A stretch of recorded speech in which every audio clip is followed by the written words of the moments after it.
દ્વારકા જિલ્લામાં આવેલા વિશ્વવિખ્યાત દ્વારકાધીશ જગત મંદિર ખાતે આ વર્ષે દિવાળીના પર્વ દરમિયાન અંદાજે 13 લાખથી વધુ લોકોએ ભગવાન દ્વારકાધીશના દર્શન કર્યા છે। સાથે જ બીજી તરફ દ્વારકા આવતા ભક્તોને શ્રદ્ધાળુઓને જે રેલવે ટ્રેનમાં આવે છે ત્યારે તેમને રેલવે સ્ટેશનથી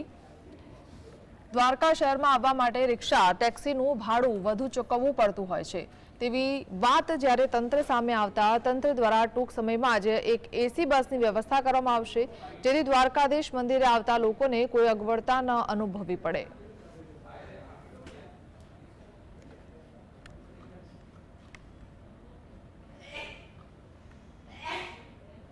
એમાં જો દિવાળીના દિવસોની અને લાભ પાંચમ સુધીની વાત કરીએ